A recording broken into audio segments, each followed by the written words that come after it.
क्या आपने कभी ये सुना है कि माँ पार्वती की एक दिव्य कथा सुन लेने मात्र से जीवन के सारे दुख स्वयं मिट जाएं और औलाद पर कभी संकट ना आए? प्यारे साथियों, आज आप जिस कथा का श्रवण करने जा रहे हैं वो केवल एक कथा नहीं बल्कि स्वयं मोक्ष का द्वार है। ये कथा माँ पार्वती की उस दिव्य लीलामय महिमा से जुड़ी है जिसे सुनने मात्र से मनुष्य के जीवन के सभी पाप, सभी दुख और सभी क्लेश स्वयं मिट जाते हैं।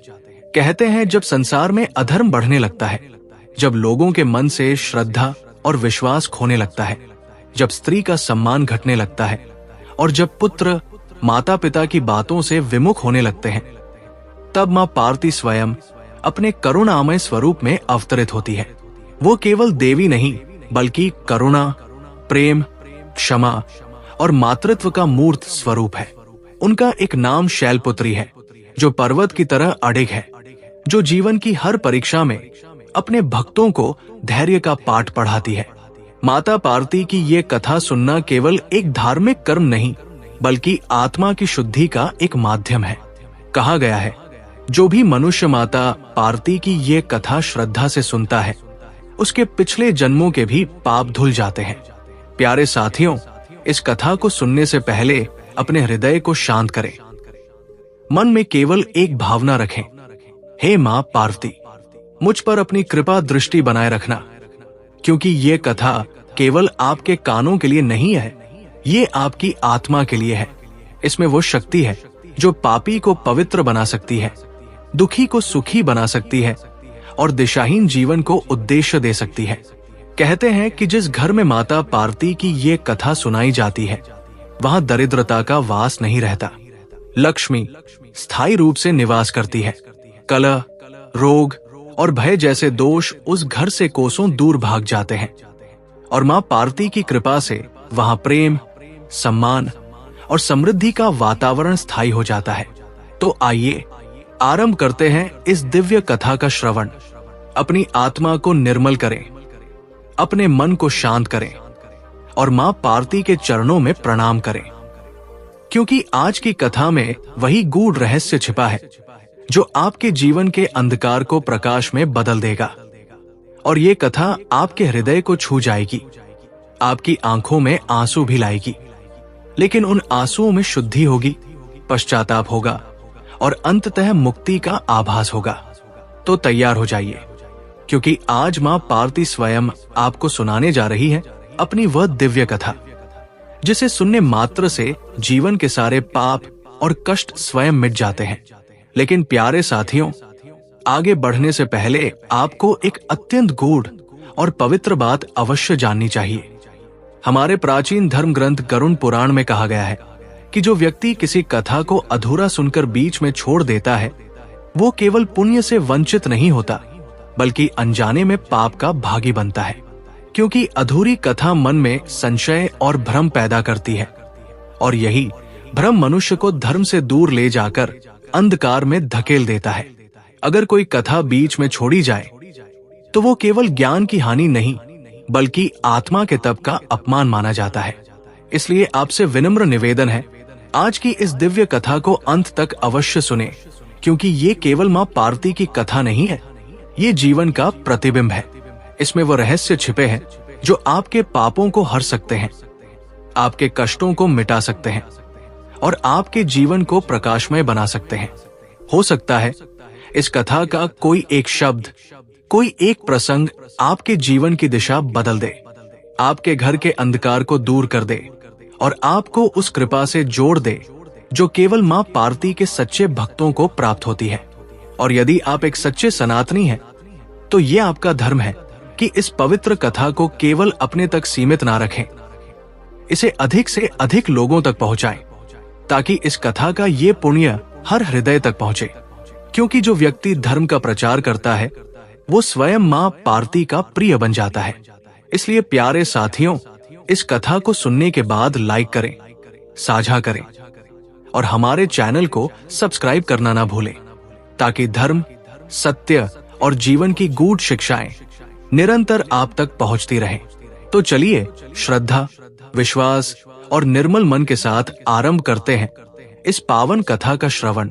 जिसे सुनने मात्र से जीवन के सारे पाप और कष्ट स्वयं मिट जाते हैं और मां पार्वती की कृपा सदा आपके साथ रहती है। ये कथा है मां पार्वती की, जो स्वयं शक्ति है, करुणा है और जीवन की हर कठिनाई में मार्गदर्शक है। कार्तिक मास में जब मनुष्य मां पार्वती की इस कथा को श्रद्धा से सुनता है तो उसके जीवन में सौभाग्य, शांति और समृद्धि स्थायी रूप से आ जाती है।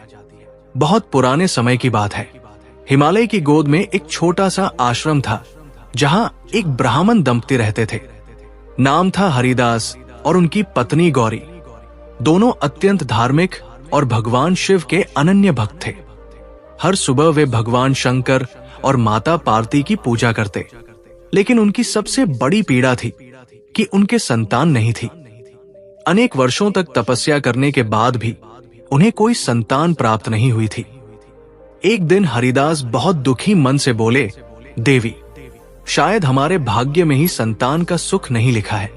ये सुनकर गौरी की आंखों से आंसू बह निकले।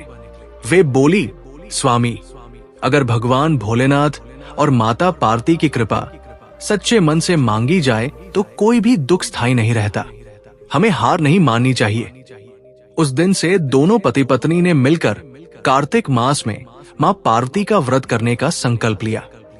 उन्होंने नदियों के पवित्र जल से स्नान किया, तुलसी के पत्तों से मां पार्वती की पूजा की और प्रतिदिन दीपदान किया। हर शाम वे एक दीपक जलाकर मां पार्वती से प्रार्थना करते, हे जगत जननी, हमें अपने चरणों की शरण दे दो, हमारे जीवन में प्रकाश लाओ।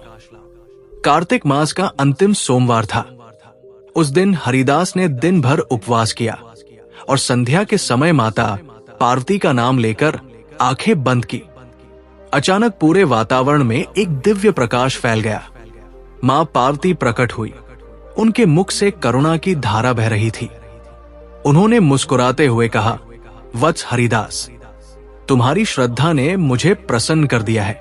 जो व्यक्ति कार्तिक मास में मेरी कथा सुनता है, मेरा व्रत करता है और दीप दान करता है, उसके सारे पाप स्वयं नष्ट हो जाते हैं। तुम्हारे घर अब सुख और संतान दोनों आएंगे। इतना कहकर मां पार्वती अंतर्ध्यान हो गई। उसी रात हरिदास ने स्वप्न में एक कन्या को देखा जो कमल के फूल पर बैठी मुस्कुरा रही थी। मां पार्वती ने कहा, ये तुम्हारे घर जन्म लेगी और तुम्हारा कुल गौरवान्वित करेगी। कुछ ही समय में गौरी गर्भवती हुई और 9 महीने बाद एक सुंदर बालिका ने जन्म लिया। उस बालिका के जन्म के साथ ही उनके घर में मानो दिवाली सा प्रकाश फैल गया। हरिदास ने उस बालिका का नाम रखा शिवप्रिया। बचपन से ही वो अत्यंत धार्मिक थी। हर सुबह वो तुलसी को जल देती, दीपक जलाती और मां पार्वती का नाम जपती। गांव के लोग कहते थे कि ये बालिका स्वयं देवी की कृपा से जन्मी है। एक दिन जब वो किशोरी हुई तो उसके गांव में एक बड़ा संकट आ गया। कई वर्षों से वर्षा नहीं हुई थी और लोग अकाल से पीड़ित थे। खेत सूख चुके थे, पशु मर रहे थे और गांव में निराशा फैल गई थी। तब शिवप्रिया ने सबको एकत्र किया और बोली, मां पार्वती ने कहा है कि जो कार्तिक मास में उनकी कथा सुने और दीपदान करे, वहां कभी अकाल नहीं रहता। हम सब मिलकर मां पार्वती का पूजन करेंगे। गांव के सभी लोग एकत्र हुए। शिवप्रिया ने मिट्टी से एक सुंदर मंदिर बनाया, उसमें माता की प्रतिमा स्थापित की और पूरे गांव के साथ दीपदान किया। सबने मां पार्वती की कथा सुनी, जिसमें बताया गया था कि कैसे माता पार्वती ने संसार के सभी प्राणियों के लिए करुणा का सागर खोल दिया। कथा के अंत में जब सबने एक साथ ओम पार्वतीय नमः कहा तो आकाश में बादल घिर आए, बिजली चमकी और वर्षा होने लगी। वर्षों से सूखी धरती फिर से हरी हो उठी। लोगों के चेहरे पर मुस्कान लौट आई। हरिदास और गौरी ने अपनी पुत्री को गले लगाते हुए कहा, मां पार्वती की कृपा से ही ये संभव हुआ है। उस दिन से गांव में ये परंपरा बन गई कि हर कार्तिक मास में मां पार्वती की कथा श्रवण किया जाता है। जिसने भी श्रद्धा से ये कथा सुनी, उसके घर में सुख, शांति और संतान का आशीर्वाद मिला। दोस्तों, इस कथा का भाव ये है कि मां पार्वती केवल पर्वत की पुत्री नहीं है, वे शक्ति है, वे प्रेम है वे हर दुख का अंत है। जो व्यक्ति कार्तिक मास में श्रद्धा और भक्ति से उनकी कथा सुनता है, उसके जीवन के सारे पाप, सारे कष्ट स्वयं मिट जाते हैं। मां पार्वती स्वयं कहती है, जो मेरे नाम का जप करता है उसकी रक्षा मैं स्वयं करती हूं। जो मेरे सामने दीपक जलाता है उसके घर अंधकार कभी नहीं टिकता। इसलिए जब भी कार्तिक मास आए, मां पार्वती के नाम का दीपक जलाइए, उनके चरणों में श्रद्धा रखिए और इस कथा को पूरे मन से सुनिए, क्योंकि ये कथा केवल पुण्य देने वाली नहीं बल्कि आत्मा को शुद्ध करने वाली है। प्यारे श्रोताओं, मां पार्वती की ये कथा यहीं समाप्त नहीं होती। इसके आगे का प्रसंग और भी अद्भुत है, क्योंकि ये बताता है कि माता पार्वती का आशीर्वाद केवल हरिदास और उनकी बेटी तक सीमित नहीं रहा, बल्कि पूरे गांव और आने वाली पीढ़ियों तक फैल गया। वर्षों बाद वही गांव शिवपुरी के नाम से प्रसिद्ध हुआ। लोग दूर दूर से वहां आते, मां पार्वती के मंदिर में दीपक जलाते और अपनी मनोकामनाएं मांगते। कहा जाता है कि जो भी व्यक्ति उस मंदिर में जाकर सच्चे मन से ओम पार्वतीय नमः का जाप करता था, उसकी हर मनोकामना पूरी होती थी। एक दिन वहां एक बहुत गरीब और बीमार औरत आई, जिसका नाम था सुधा। उसका पति वर्षों से बिस्तर पर था और उसके घर में खाने तक के लाले पड़े थे। सुधा ने मंदिर के द्वार पर बैठकर रोते हुए कहा, मां, अब मैं थक गई हूं। अगर आप सच में करुणामयी हैं, तो मेरी इस अंधेरी जिंदगी में भी थोड़ी सी रोशनी भर दो। उसी रात सुधा को स्वप्न में माता पार्वती का दर्शन हुआ और मां ने कहा, सुधा, कल भोर होते ही तुम नदी के तट पर जाओ। वहां एक सूखा पीपल का पेड़ है, उसके नीचे मिट्टी में कुछ दबा है, उसे निकालना और उसका उपयोग कर लेना, तुम्हारा जीवन बदल जाएगा। अगली सुबह सुधा ने ऐसा ही किया। जब उसने उस स्थान को खोदा तो वहां से एक छोटा सा तांबे का कलश निकला। कलश में थोड़ी सी मिट्टी और एक पत्र था, जिस पर लिखा था, ये पार्वती मां की कृपा से उत्पन्न भूमि है, इसे अपने घर की चौखट पर रखो और हर कार्तिक मास में दीपक जलाकर ओम पार्वतीय नमः का जप करो। तुम्हारे घर कभी अन्न और सुख की कमी नहीं होगी। सुधा ने वैसा ही किया। कुछ ही दिनों में उसके पति की तबीयत सुधरने लगी। खेतों में फसल आई और उनके घर में समृद्धि लौट आई। सुधा के घर की ये कथा पूरे गांव में फैल गई। लोग कहते थे कि मां पार्वती ने एक बार फिर करुणा बरसाई है। कहते हैं, कार्तिक मास में जब चांदनी रात होती है और दीपक हवा में लहराते हैं, तब मां पार्वती स्वयं पृथ्वी पर भ्रमण करती है। वे देखती है कि किसने उनके नाम का दीपक जलाया, किसने कथा श्रद्धा से सुनी और किसके हृदय में प्रेम और भक्ति है। जो उन्हें सच्चे मन से पुकारता है, उसके द्वार पर वे स्वयं आती है। इसलिए आज जब आप ये कथा सुन चुके हैं, तो एक दीपक अवश्य जलाइए, चाहे मिट्टी का हो या पीतल का, बस सच्चे भाव से जलाइए और कहिए, हे मां पार्वती, मेरे जीवन के अंधकार को दूर करो, मेरे घर में शांति, मेरे मन में शक्ति और मेरे परिवार में प्रेम बना रहे। जो ऐसा करता है उसके जीवन में कभी दुख, भय या असफलता नहीं टिकते। मां पार्वती की कृपा उसके साथ ऐसे रहती है जैसे छाया सूर्य के साथ रहती है। दोस्तों, एक बार भगवान श्री कृष्ण के पास देवर्षि नारद जी पधारे। भगवान श्री कृष्ण प्रेम पूर्वक बोले, हे नारायण भक्त देवर्षि नारद, आज आप किस प्रयोजन से मेरे धाम पधारे हैं? तब नारद जी ने विनम्र भाव से कहा, हे प्रभु, मैं आपके चरणों में अपने एक प्रश्न के समाधान हेतु उपस्थित हुआ हूं। श्री कृष्ण मधुर मुस्कान के साथ बोले, कहो देवर्षि, ऐसा कौन सा प्रश्न आन पड़ा है जिसके कारण आज आप यहाँ आए हैं? तब नारद जी ने श्रद्धा से निवेदन किया, हे भगवान, मैं आपसे 8 बातें जानना चाहता हूं जो प्रत्येक मनुष्य के लिए अत्यंत आवश्यक है, जिससे कलयुग के प्राणियों का कल्याण हो सके।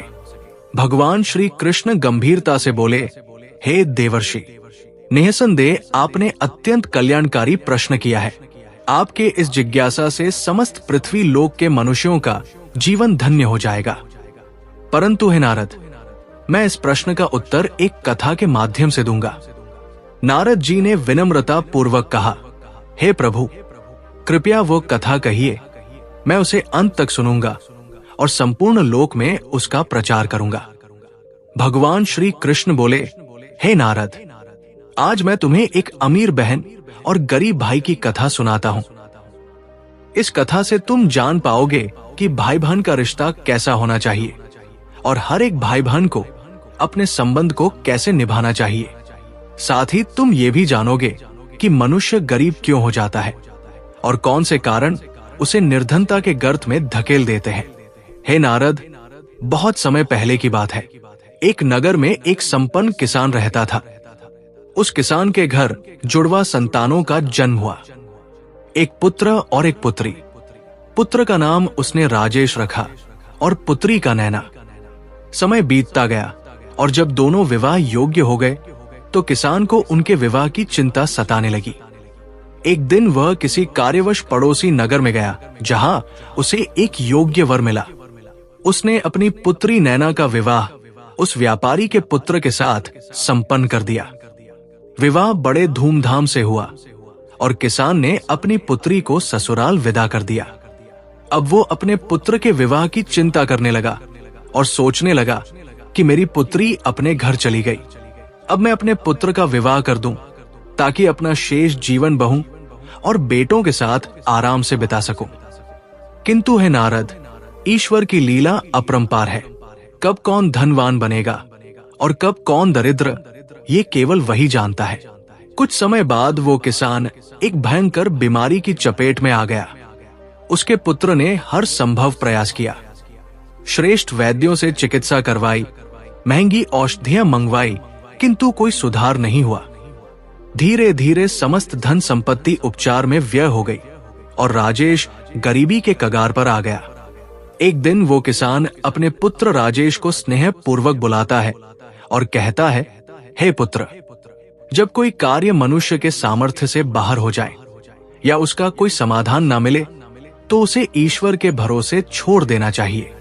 अब तुम मेरी चिंता छोड़ दो और अपने भविष्य के विषय में विचार करो। मेरा क्या है, आज नहीं तो कल मुझे इस संसार से विदा लेना ही है, परंतु तुम्हारे समक्ष तो संपूर्ण जीवन पड़ा है। मैंने अपने दिन भली भांति जी लिए हैं, अतः अब तुम मेरी चिंता त्यागो और अपना विवाह कर गृहस्थ जीवन आरंभ करो। ये सुनकर राजेश मौन रह गया। वो असहाय था, जो कुछ था सब पहले ही व्यय हो चुका था। फिर वो अपने पिता की इच्छा अनुसार एक गरीब कन्या से विवाह कर लेता है। विवाह के कुछ ही दिनों पश्चात उसका पिता इस संसार को त्याग देता है। राजेश विधि पूर्वक अंतिम संस्कार करता है, लेकिन पिता की लंबी बीमारी और अंतिम यात्रा के खर्चों के कारण जो कुछ भी बचा था वो भी समाप्त हो जाता है और अब वो पूर्णतः निर्धन हो गया। गांव के बाहर झोपड़ी बनाकर वो अपनी पत्नी के साथ रहने लगा। खेतों में श्रम कर किसी प्रकार जीवन निर्वाह करने लगा। उधर नैना, जो अब एक धनी परिवार की बहू थी, जब अपने भाई की दयनीय स्थिति के विषय में सुनती है तो वो उससे घृणा करने लगती है। वो सोचती है कि मेरा भाई सर्वथा कंगाल हो गया है। यदि वो मेरे ससुराल आएगा तो लोग कहेंगे कि तेरे मायके वाले दरिद्र हैं। इससे मेरी प्रतिष्ठा धूमिल हो जाएगी। उसने अपने भाई से संबंध तोड़ लिया, ना कभी उसे बुलाया, ना मिलने गई। समय बीतता गया। नैना विलासिता से जीवन यापन करती रही और राजेश परिश्रम के बावजूद कठिनाइयों से जूझता रहा। फिर वो समय आया जब नैना के पुत्र का विवाह निश्चित हुआ, परंतु उसने अपने भाई को आमंत्रण नहीं भेजा।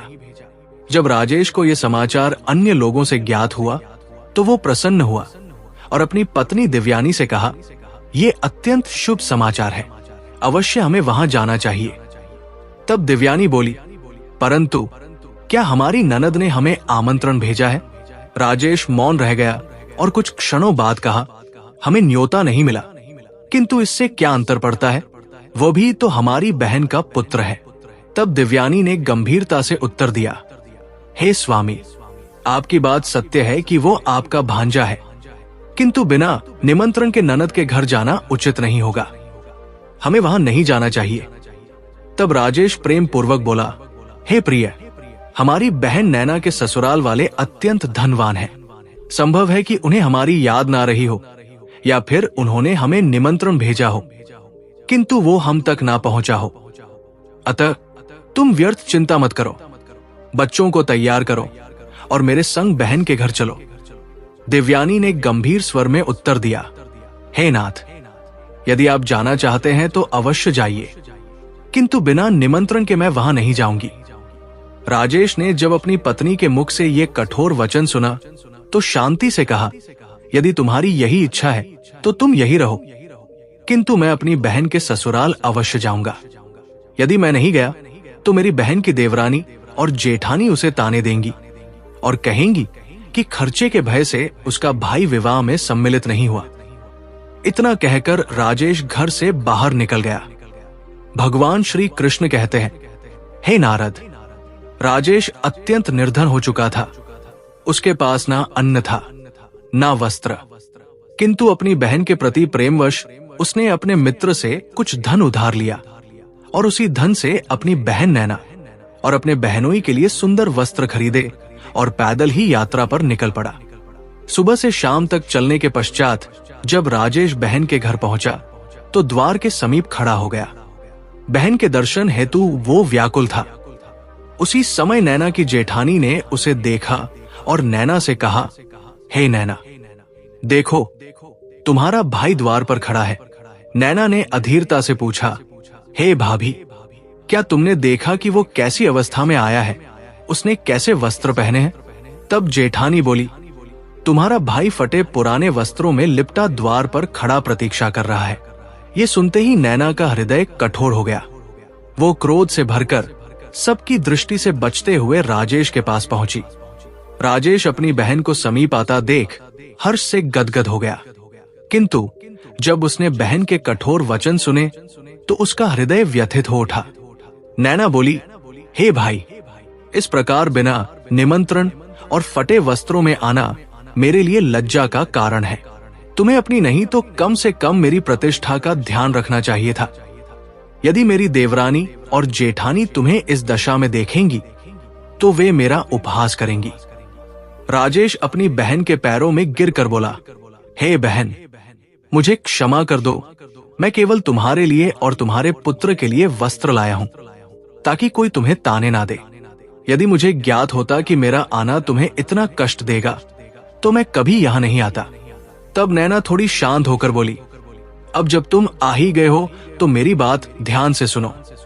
विवाह समाप्त होने तक तुम इसी कमरे में रहोगे ताकि कोई तुम्हें देख ना सके, इसलिए बाहर मत निकलना। जब भोजन परोसा जाएगा तब मैं तुम्हें भोजन पहुंचा दूंगी, फिर तुम पिछली राह से लौट जाना।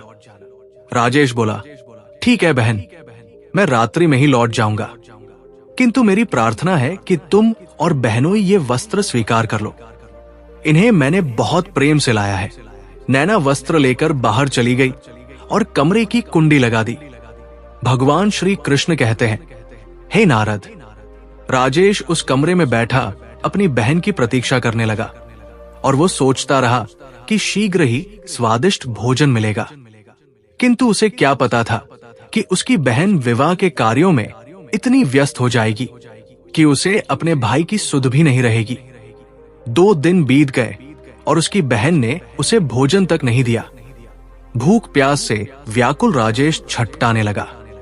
जब उसे सहन नहीं हुआ तो उसने पुकार लगाई, किंतु विशाल भवन में उसकी आवाज कहीं गुम हो गई। तभी नैना की जेठानी उधर से गुजरी। राजेश ने अपनी शेष शक्ति से द्वार पीटना आरंभ किया। जब जेठानी ने यह सुना तो उसने द्वार खोला और विस्मित होकर पूछा, हे भाई, तुम्हें इस कमरे में किसने बंद किया? राजेश अपनी बहन को लज्जित नहीं करना चाहता था, इसलिए बोला, मैं यहां विश्राम कर रहा था। हे नारद, देखो ये संसार कैसा है। जहां धन नहीं वहां संबंध भी फीके पड़ जाते हैं, किंतु सच्चा प्रेम वही है जो किसी भी परिस्थिति में अडिग बना रहे। तभी किसी ने अनजाने में कमरे की कुंडी बाहर से लगा दी और राजेश उस कमरे में बंद हो गया। समय बीता और अंततः जब जेठानी ने दरवाजा खोला तो राजेश दुर्बल अवस्था में बाहर निकला। उसने थके स्वर में कहा, हे बहन, यदि आज तुम ना आती तो मेरे प्राण इसी कमरे में तड़प कर निकल जाते। इतना कहकर राजेश किसी को कुछ बताए बिना पिछले दरवाजे से चुपचाप बाहर निकल गया। 3 दिनों से भूखा प्यासा वो बेचारा धीरे धीरे अपने घर की ओर बढ़ने लगा। चलते चलते जब वो बहुत दूर निकल गया तो भूख और कमजोरी के कारण उसके कदम डगमगाने लगे। हर कदम पर उसे चक्कर आने लगे और जब वो गिरने ही वाला था तभी एक वृद्धा वहां आ गई। उस वृद्धा ने राजेश को गिरने से पहले ही संभाल लिया। कुछ समय बाद जब राजेश को होश आया तो उसने स्वयं को एक बूढ़ी मां की गोद में लेटा पाया। वो वृद्धा पंखा लेकर उसे हवा कर रही थी। राजेश धीरे धीरे खड़ा हुआ और सम्मान पूर्वक पूछा, हे मां, आप कौन है? वो वृद्धा मंद मुस्कान के साथ बोली, पुत्र, मैं एक दुखियारी स्त्री हूं और इस जंगल को अपना घर मानकर यही वास करती हूं। राजेश ने उनके चरणों में प्रणाम किया और घर के लिए चलने लगा। तभी वृद्धा ने उसे रोक कर पूछा, पुत्र, तुम कहां से आ रहे हो और कहां जा रहे हो? तब राजेश ने विनम्रता से उत्तर दिया, हे मां, मैं अपनी बहन के यहाँ उसके पुत्र के विवाह में सम्मिलित होने गया था और अब अपने गांव लौट रहा हूं। वृद्धा ने फिर पूछा, पुत्र, यदि तुम अपनी बहन के घर से लौट रहे हो तो खाली हाथ क्यों जा रहे हो? क्या तुम्हारी बहन ने तुम्हारी पत्नी और बच्चों के लिए कुछ नहीं भेजा? ये सुनते ही राजेश भावुक हो गया। उसकी आंखों से अश्रु बहने लगे और उसने वृद्धा को अपनी बहन के व्यवहार की पूरी कथा सुना दी। वृद्धा ने स्नेह पूर्वक उसके सिर पर हाथ फेरा और कहा, पुत्र, चिंता मत करो, जो हुआ उसे भूल जाओ। देखो, यहाँ से कुछ ही दूरी पर मेरा एक बगीचा है जहाँ तरह तरह के फल लगे हुए हैं। पहले वहां जाकर कुछ फल खाओ जिससे तुम्हारी भूख शांत हो जाए। फिर कुछ फल अपनी पत्नी और बच्चों के लिए भी ले जाना। जब तुम्हारे बच्चे पूछे कि तुम अपनी बहन के घर से क्या लाए हो तो तुम कह देना कि तुम्हारी बुआ ने तुम्हारे लिए ये फल भेजे हैं। इससे तुम अपने परिवार के सामने लज्जित होने से बच जाओगे और तुम्हारी प्रतिष्ठा बनी रहेगी। राजेश वृद्धा की बातों को मानकर उसके साथ बगीचे में गया। वहां उसने ताजे फल तोड़े, पेट भर खाया और कुछ फलों को अपने थैले में रख लिया। जब वो जाने को तैयार हुआ तो वृद्धा ने कहा, पुत्र, जाते समय मेरी कही 8 बातों को ध्यान से सुनो। ये बातें तुम्हारे जीवन में बहुत काम आएंगी। राजेश श्रद्धा से उन 8 बातों को सुनता है और सिर झुकाकर वृद्धा को प्रणाम कर अपने घर की ओर चल पड़ता है। घर पहुंचते ही उसके छोटे छोटे बच्चे और पत्नी दौड़कर उसके पास आते हैं। बच्चे उत्सुकता से पूछते हैं, पिताजी, बुआ के घर से हमारे लिए क्या लाए हो? राजेश मौन रहकर धीरे से थैला अपनी पत्नी के हाथों में थमा देता है और घर से बाहर निकल जाता है। दिव्यानी जब थैला खोलती है तो आश्चर्य में पड़ जाती है, क्योंकि अंदर रखे फल सोने चांदी के बने हुए थे। कुछ अनार तोड़ते ही उनमें से कीमती हीरे और रत्न निकलने लगते हैं। वो तुरंत पति के पास दौड़कर चकित होकर कहती है, हे स्वामी, तुम तो विवाह में गए थे, ये धन और वैभव कहां से आया? राजेश मन ही मन समझ गया कि मार्ग में मिली वृद्धा कोई साधारण स्त्री नहीं बल्कि स्वयं देवी थी। लेकिन उसने ये बात अपनी पत्नी को नहीं बताई और शांत स्वर में कहा, जो कुछ भी था मैंने तुम्हें सौंप दिया, अब इसे बच्चों में बांट दो। किंतु दिव्यानी उसे भीतर खींच ले गई और कहा, पहले स्वयं देखो कि हमारी ननद ने हमें क्या दिया है। जैसे ही थैला पलटा, उसमें से हीरे, मोती, सोना और चांदी के आभूषण निकल पड़े। दिव्यानी भाव विभोर होकर कहती है, हे स्वामी, हमारी ननद ने तो हमारा भाग्य ही बदल दिया। उन्होंने फलों में छुपाकर हमें ये अनमोल उपहार भेजा है। राजेश ये देखकर निश्चय पूर्वक समझ गया कि वो वृद्धा कोई साधारण स्त्री नहीं थी। वो देवी माँ ही थी जिन्होंने उसे आशीर्वाद स्वरूप ये धन दिया था। उसने मन ही मन देवी को नमन किया और धन्यवाद दिया। समय बीतता गया।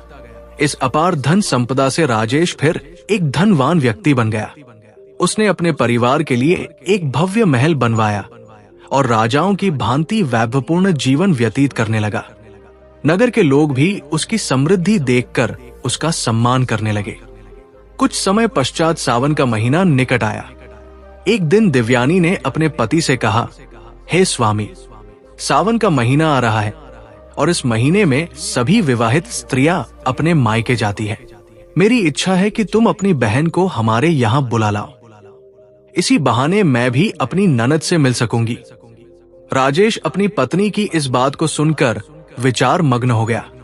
अब वो किस भाव से अपनी बहन के ससुराल जाए।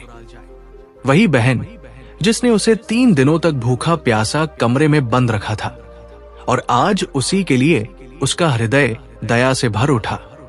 राजेश जब अपनी पत्नी की ऐसी बात सुनता है तो उसकी अंतरात्मा उसे पुकारती है और वो अपने कर्तव्य को समझते हुए पुनः अपनी बहन के ससुराल की ओर चल पड़ता है। ये मार्ग उसके लिए केवल एक भौतिक यात्रा नहीं थी, बल्कि एक आध्यात्मिक यात्रा थी जो उसे प्रेम, क्षमा और धैर्य के मार्ग पर अग्रसर कर रही थी। कुछ समय पश्चात जब राजेश अपनी बहन के द्वार पर पुनः खड़ा होता है तो वो वही स्थान था जहां कुछ दिन पूर्व उसने अपमान और तिरस्कार का सामना किया था। उसी क्षण उसकी बहन की जेठानी बाहर आती है और बाहर का दृश्य देखकर हर्षित हो उठती है। वो शीघ्र ही नैना के पास जाती है और कहती है, हे नैना बहन, तेरा भाई फिर से आया है। ये सुनकर नैना का हृदय कठोरता से भर जाता है और वो अहंकार वश उत्तर देती है, हे बहन, कोई भी भिखारी मेरा भाई नहीं हो सकता। मेरा कोई भाई नहीं है। नैना का ये उत्तर केवल शब्द नहीं था, बल्कि उसके मन में जड़ जमा चुके अभिमान का प्रतिबिंब था। वो अभी भी अपने भाई को एक भिखारी समझ रही थी, क्योंकि उसके हृदय में सांसारिक वैभव की माया छा गई थी। लेकिन जब उसकी जेठानी कहती है, नैना, इस बार तेरा भाई किसी भिखारी की तरह नहीं, बल्कि किसी राजा की तरह आया है। उसके साथ सैनिक है। एक सुंदर सजी हुई रथगाड़ी तेरे द्वार पर खड़ी है। तू एक बार जाकर देख तो सही। नैना ये सुनकर चौंक जाती है, किंतु उसे विश्वास नहीं होता। सत्य को जानने की इच्छा से वो छुपकर अपने भाई को देखने लगती है। जैसे ही वो अपने भाई के इस दिव्य स्वरूप को देखती है तो विस्मय से भर उठती है और उसका मन स्तब्ध रह जाता है। वो सोचने लगती है कि कल तक तो मेरा भाई एक भिखारी था, उसके पास पहनने को वस्त्र भी नहीं थे, और आज वो इतना समृद्ध कैसे हो गया। अब नैना का मन ग्लानि से भर उठता है। वो दौड़कर भीतर जाती है, आरती का थाल सजाती है और श्रद्धा से अपने भाई की आरती उतारती है। फिर अत्यंत सम्मान पूर्वक उसे घर में बुलाकर कहती है, हे भैया, मुझे क्षमा कर दो, मेरे कारण तुम्हें अपमान और कष्ट सहना पड़ा। राजेश मुस्कुराते हुए कहता है, हे बहन, कोई बात नहीं, उस समय हमारे दिन अच्छे नहीं थे। तुम्हारी भूल के लिए मैंने तुम्हें पहले ही क्षमा कर दिया था। अब उन बातों को छोड़ो और मेरे साथ घर चलने की तैयारी करो। तुम्हारी भाभी ने तुम्हें बुलाने के लिए मुझे भेजा है। ये सुनकर नैना का मन हर्ष से भर जाता है और वो खुशी खुशी अपने भाई के साथ चलने को तैयार हो जाती है। वो सजी हुई रथगाड़ी में बैठकर उसके साथ घर की ओर प्रस्थान करती है। जैसे ही वो अपने भाई के घर पहुंचती है, वहां की भव्यता देखकर दंग रह जाती है। विशाल महल, भरे हुए अन्न के भंडार, सेवा में लगे नौकर चाकर को देखकर उसकी बहन विस्मय में डूब जाती है। राजेश की पत्नी दिव्यानी अपनी ननद की बहुत सेवा करती है, अत्यंत प्रेम और सम्मान देती है और 7 दिनों तक उसे अपनी पलकों पर बिठाकर रखती है, क्योंकि दिव्यानी ये मानती थी कि ये सारी समृद्धिता की कृपा से मिली है, क्योंकि राजेश ने कभी उसे अपने धन और वैभव का रहस्य नहीं बताया था।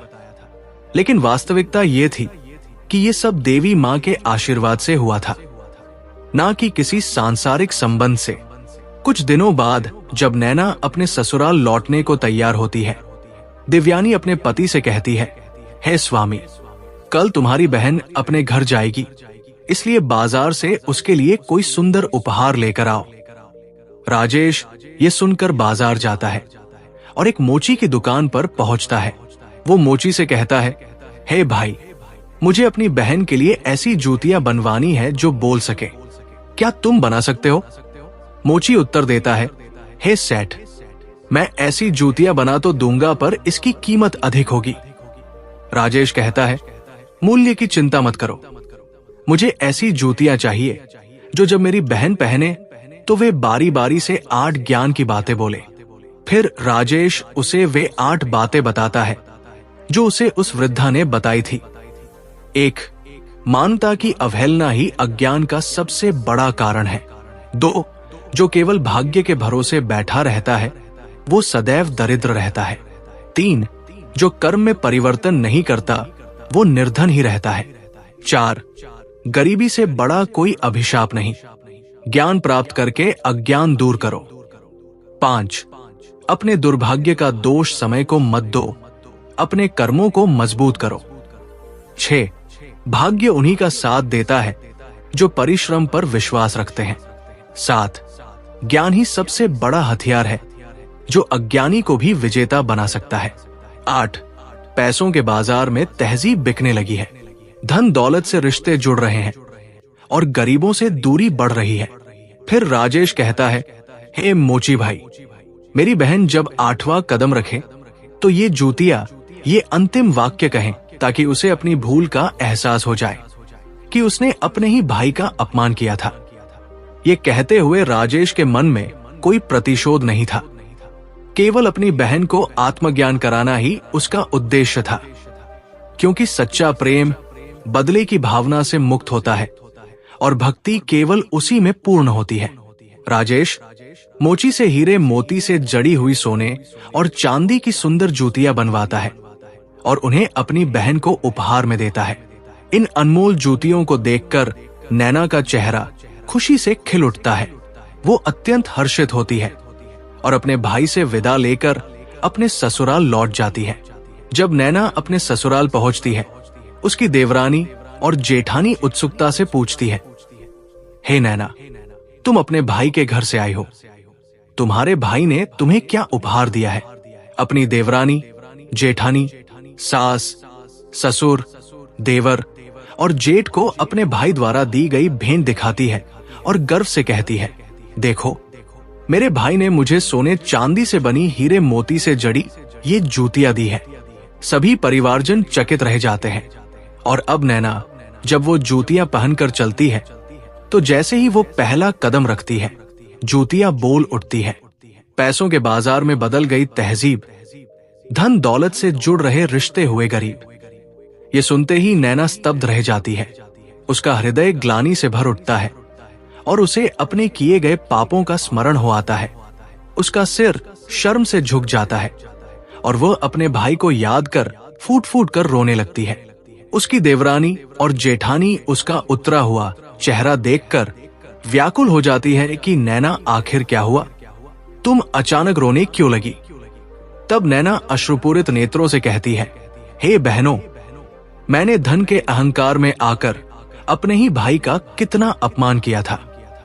जब वो मेरी दहलीज पर आया था तब मैंने उसे भिखारी समझकर दुत्कार दिया था, एक गिलास पानी तक नहीं पूछा था और आज वही भाई मुझे कितनी अनमोल जूतियां भेंट कर गया। अब तो मुझे अपने आप से ही घृणा होने लगी है और मैं इस पाप को सहन नहीं कर पा रही हूं।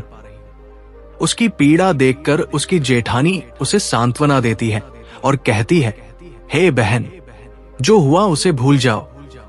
आगे से ये सीख लो कि कभी भी किसी को उसके धन या गरीबी के आधार पर मत आंकना। जो व्यक्ति धन दौलत का अहंकार करता है उससे माता लक्ष्मी हमेशा के लिए दूर चली जाती है। इसलिए मेरी ये बातें सदा याद रखना। जेठानी के इन मधुर और ज्ञानवर्धक शब्दों को सुनकर नैना की आत्मा को शांति मिलती है। अब वो अपने व्यवहार में परिवर्तन कर लेती है और सभी के साथ प्रेम पूर्वक पेश आने लगती है। दोस्तों, ये कहानी अगर आपको अच्छी लगी हो तो इसे लाइक, शेयर और चैनल को सब्सक्राइब जरूर करें।